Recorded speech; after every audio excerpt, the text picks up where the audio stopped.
Shalom Bracha. Ce petit Dvar Torah, c'est pour la mémoire du tzaddik Rabbeinu Chaim Kanievski alav Shalom pour Torah Box. J'espère que vous allez bien. Vous savez que la paracha de la mort de Rabbeinu Chaim Kanievski, c'était la paracha de Shmini, la paracha de la mort de Nadav Abihu. La mort de Nadav Abihu, c'était le 8e jour de l'inauguration du Mishkan dans le désert. Et malheureusement, c'était le jour de la joie d'Hachem. Parce que c'était le jour que Hachem il a apparu chez les Bnei Israël. Parce que pendant 7 jours, Moshe Rabbeinu il construit le Mishkan. Et il voit que le Shekhinah, elle ne descend pas. Alors Moshe Rabbeinu il déballait le Mishkan. Pendant 7 jours, ça a duré. Le 8e jour, Hachem dit Moshe Rabbeinu, aujourd'hui je vais apparaître. Aujourd'hui, je vais venir m'installer avec les Bnei Israël. Parce qu'il faut savoir que lorsque les Bnei Israël ont fait la faute du veau d'or, alors HaKadosh Baruch Hu, il les a quittés. Il les a quittés, il est parti au ciel. Il ne voulait plus rester avec eux. Mais Hachem, il a maintenu à leur envoyer la manne, le manger, l'eau. Il les a préservés des animaux, des ennemis dans le désert, mais lui-même, il n'était pas là. C'est-à-dire Hachem, il a protégé le peuple d'Israël dans le désert de loin, mais pas de près. Il n'était pas avec eux. Les Juifs, ils étaient malheureux. Ils ont fait un grand teshuva. Et lorsqu'ils ont fait teshuva, Kazoor il dit Moshe Rabbeinu, bon, je vais descendre habiter avec eux, à la condition qu'il faut qu'ils me construisent le tabernacle. Et Moshe Rabbeinu alav Shalom, avec les Bnei Israël, ils ont construit le tabernacle. Alors maintenant, Hachem il dit à Moshe Rabbeinu le premier jour de Nissan, allez, tu fais monter le Mishkan. Mais lorsque Moshe Rabbeinu le soir, il voit que Hachem il n'a pas apparu, c'est pas kavod que le Mishkan il soit construit sans que Hachem il est dedans. Alors Moshe Rabbeinu il le déballe, il ferme tout. Il le ferme. Et le matin, il le reconstruit. Mais le 8e jour, donc ça a duré 7 jours, le 8e jour, Hachem il dit à Moshe Rabbeinu, aujourd'hui je vais apparaître. Et malheureusement, lorsque Hachem il a apparu, alors tout le monde se prosterne devant Hachem, mais Nadav Abihu, ils sont rentrés au Beth Amikdash, et sur le feu qui est descendu du ciel, ils ont ajouté du feu. Alors Hachem il les a punis. Et après Hachem il dit au Bnei Israël, pleurez Nadav Abihu. Pleurez ces 2 grands tzadikim qui sont morts. Ah, maintenant, je n'ai pas compris. Est-ce qu'ils sont tzadikim ou ils ne sont pas tzadikim? Alors, s'ils sont tzadikim, pourquoi Hachem les a punis? Qu'est-ce qu'ils ont fait, les pauvres? Alors, s'ils ne sont pas tzadikim, pourquoi il faut les pleurer? Donc, il y a quelque chose qu'on ne comprend pas. Le 8e jour de la mort de Nadav Abihu, c'est quelque chose. Et de plus, est-ce qu'Hachem ne pouvait pas les punir un autre jour? Pourquoi les punir? Le jour de l'inauguration du tabernacle. Vous savez que Hachamim disent que le jour de l'inauguration du tabernacle, c'était le jour le plus important chez le bon Dieu. C'était sa joie. Hachem, il attendait ce jour-là que Hachem, il va apparaître. Alors, le jour que Hachem, il va apparaître, il fait ce qu'il a fait, il tue deux tzadikim.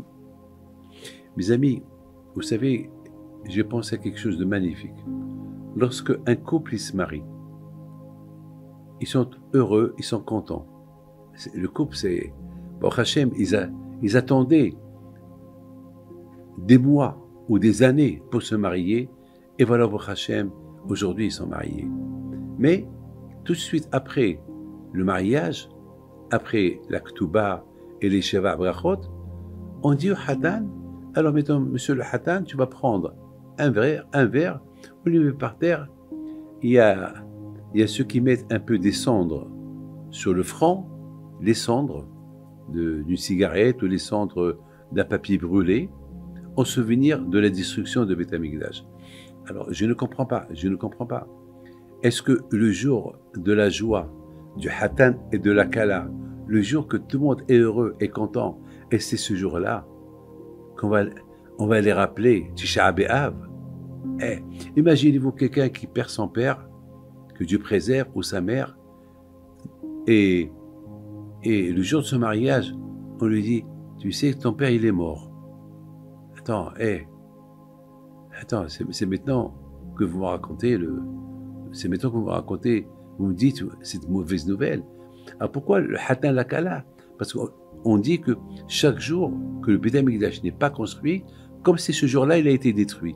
Alors comment, le jour du mariage, du Hatan de la Kala, on lui dit, tu sais, aujourd'hui le Beit HaMikdash a été détruit, souviens-toi, Im Ishkachech Yerushalayim. La réponse elle est, c'est un conseil qu'on donne au Hatan et la Kala. On dit au Hatan et la Kala, tu sais pourquoi le Beit HaMikdash a été détruit? À cause de la haine. Parce que les Juifs n'ont pas suivi Torah et Mitzvot. C'est la raison pourquoi le Beit HaMikdash a été détruit.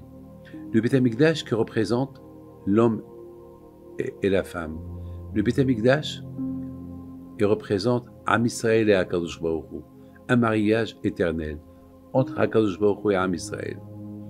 Et Hashim Ishmor, vous savez que l'homme et la femme aussi, Ish, il y a le Yud dans Ish, et Isha, il y a le He. C'est-à-dire, entre l'homme et la femme, il y a le nom de Dieu, le nom d'Hachem, Yudke. Et on dit à l'homme et à la femme, le jour de leur mariage, vous savez que le Beit HaMikdash, il représente le nom d'Hachem, Yudke. Et c'est vrai, de la Kabbalah, on dit que le Beit HaMikdash, il représente le nom d'Hachem, Yudke. Et on dit, Hatan el Kala, vous, monsieur et madame, vous représentez aussi le nom d'Hachem, parce que le nom d'Hachem, il est en vous. Yud-Ke, Yud chez l'homme et le Ke chez la femme. Et si j'enlève le Yud et le Ke, il reste Esh. Esh, le feu. Alors si vous voulez vous maintenir, pour ne pas que Dieu préserve, détruire votre foyer, comme que le Beit HaMikdash a été détruit, alors souvenez-vous que avec le shalom entre vous, vous allez vous maintenir. Donc c'est un conseil qu'on leur donne. C'est vrai, c'est lorsqu'on voit le Hatan et la Kala qui disent Im Eshkachech Yerushalayim, si je t'oublie Yerushalayim, jamais j'oublierai le jour de la destruction du Mikdash, c'est pour les rappeler à eux, s'ils veulent rester hommes et femmes pleins de bonheur, il ne faut pas qu'ils oublient la destruction de Beit HaMikdash. Il ne faut pas qu'ils oublient que leur Shalom Bayit, il dépend de leur comportement vice-versa, l'un vis-à-vis de l'autre. Donc c'est un bon conseil que leur donne. Mes amis, il faut savoir une chose. Le jour de Purim, vous vous rendez compte? À Purim, à Yerushalayim, c'était le jour de Purim. Ceux qui n'habitent pas à Yerushalayim, c'était pour nous Shoshan Purim. C'était comme Purim. Alors on était dans la joie. On était heureux. Parce que la fête de Purim, elle est importante. Parce qu'on compare Purim comme Kippour. Kippourim. On dit que, comme que Hachem, il nous pardonne à Kippour, Hachem, il nous pardonne les fautes à Purim. Pourquoi? Parce qu'à Kippour, on fait une teshuvah. On vient vers Hachem avec la peur, par la peur, parce qu'on a peur qu'est-ce qui va nous arriver, alors on fait une bonne teshuvah. Et à Purim, on a la Emouna au HaKadosh Baruch Hu. On raconte l'histoire, on raconte ce que Hachem a fait pour nous, comment il nous a sauvés des mains de Haman. On se chauffe, on boit, on fait la tzedaka, et on prie, on fait la Megillah. La Megillah, elle est écrite sur un parchemin comme un Sefer Torah. Et vous savez, on est dans la joie. Kibou vekiblou. Et le jour de Purim, on a reçu la Torah.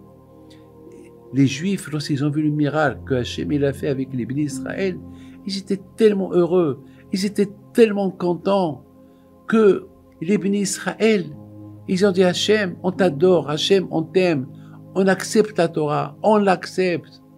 Vous vous rendez compte? Le jour de Purim, ce qui signifie pour nous. Et le jour de Purim, 3 heures ou 1 heure avant Shabbat, notre tzaddik Chaim Kanivski est décédé. C'est de la folie.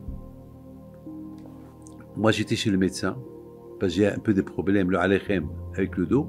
Donc, il était en train de me masser le dos. Tout de suite, lorsque mon petit-fils, il m'a annoncé l'annonce, la nouvelle, tout de suite, j'ai dit, oh ma soeur, arrête. J'ai commencé à pleurer. C'est un choc, c'est comme un tsunami. C'est quelque chose. Vous savez, mes amis, n'oubliez pas, c'est l'un des plus grands tzadikim. C'est pas un des... Il n'y a pas comme lui. Peut-être ça fait des générations, peut-être. On n'a pas eu un que du matin au soir, 94 ans, il ne fait pas Bitul Torah.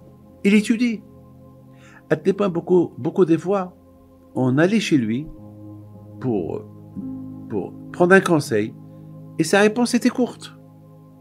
Alors que nous, on parle pendant 5 minutes, 10 minutes et on pose des questions et lui, qu'est-ce qu'il dit? Oui, non. Mais parle.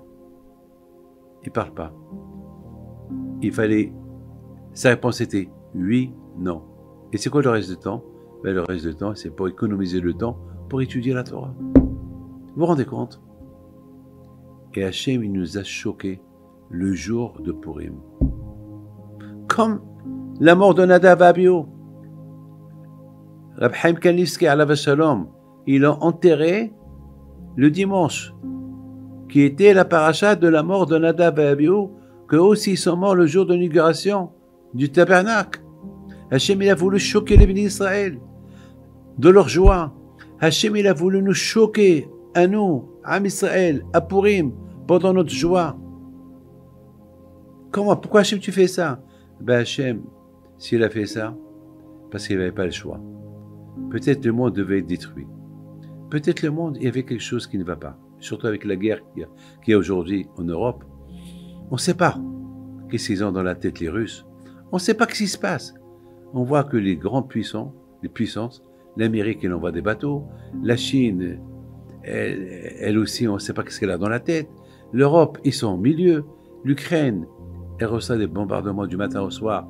La première fois de la Russie, pour la première fois qu'on entend la Troisième Guerre mondiale, il y a des menaces, des missiles nucléaires. Qui sait ce qui devait arriver? Et la seule chose que Hachem il pouvait faire, c'est pendant notre joie, il nous a marqué avec la mort du tzaddik Rabbeinu Chaim Kanievski pour qu'on se réveille. Pour qu'on se réveille. Et on se réveille. Préparez-vous pour Mashiach. Achetez-vous un vêtement pour accueillir Mashiach. Renforcez-vous dans la Torah, dans la tzedaka. La prière. Arrêtez vos bêtises. Connectez-vous à moi.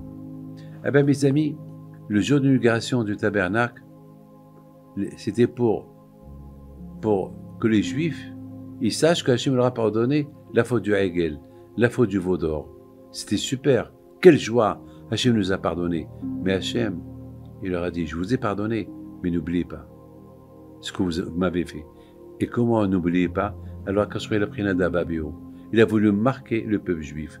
En les marquant, c'est pour cela Hachem il a dit, il faut pleurer Nadav et Abihu. C'est des tzadikim. Alors pourquoi je les ai punis? Je ne les ai pas punis. Simplement, eux, ils sont partis sacrifice pour vous, comme Rab Chaim Kanievski est parti sacrifice pour le monde.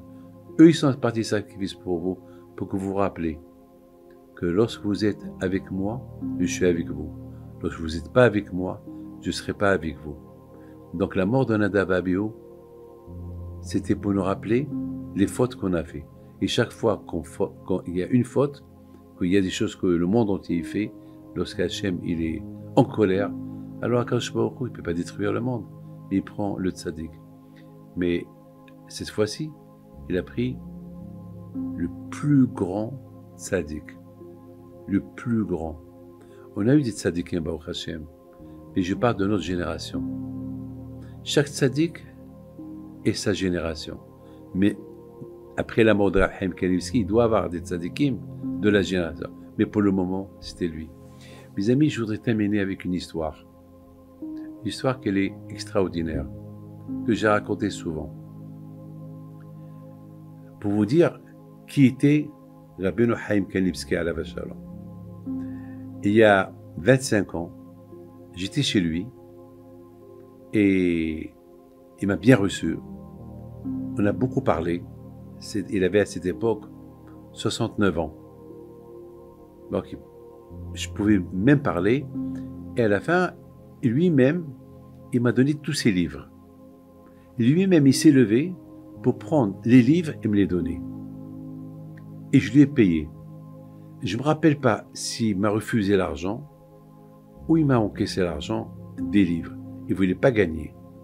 Peut-être même il me les a donnés. Ça, je ne peux pas me rappeler. Je ne veux pas mentir. Mais tout ce que je me rappelle, c'est que j'ai vu que ces livres, il écrivait beaucoup de livres, c'est pas pour les vendre, pour gagner de l'argent, c'est pour diffuser sa Torah.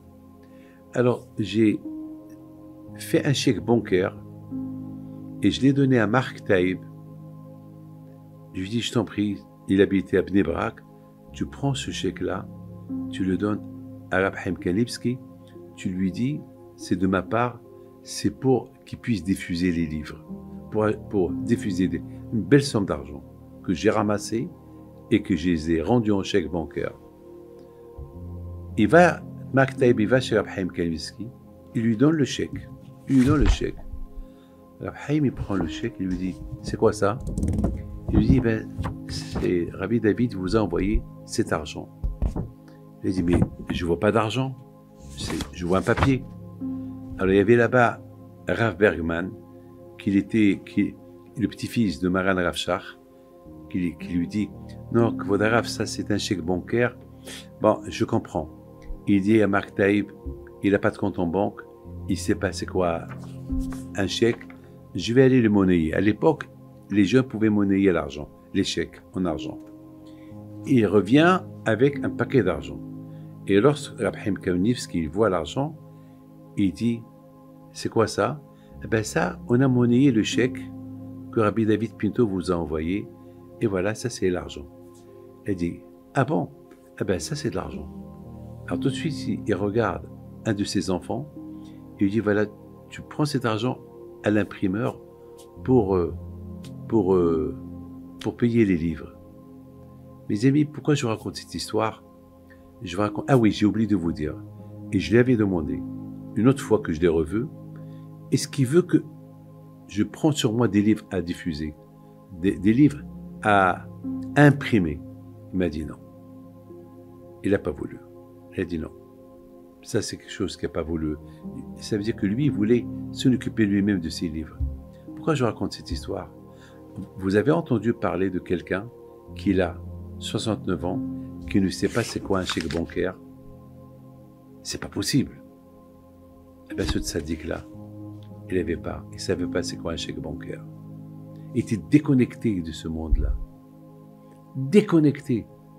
Vous pouvez voir, jusqu'à l'âge de 94 ans, comment il vivait à la maison. Il n'y a que des livres. Il n'y a rien. Il n'y a que des milliers de personnes qui viennent tout le temps. Il n'y a rien du tout.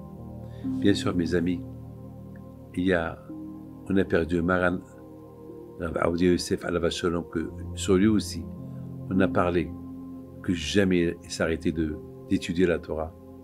Baruch Hashem, on a eu chez nous les Sfaradim un tzaddik comme lui, et on a eu aussi, après lui, Baruch Hashem, il y a eu quelqu'un que lui aussi, il n'a pas arrêté d'étudier la Torah autant, qui était Maran Rabbeinu Chaim Kanivsky. Son décès, il est parti comme un tsunami qui vient à l'improviste, comme un tremblement de terre qui vient à l'improviste. C'était un choc pour nous tous. Que son zéchout soit avec nous, avec toi, Am Israël. Que Hachem, il nous aide à faire une bonne teshuva. Que sa mort, elle nous marque le jour de notre joie de Purim. Que sa mort, elle annule toutes les gézérotes sur Am Israël, sur le monde entier. Biniske, on aura le zéro de Mashiach. Amen. Que Hachem vous protège. Amen.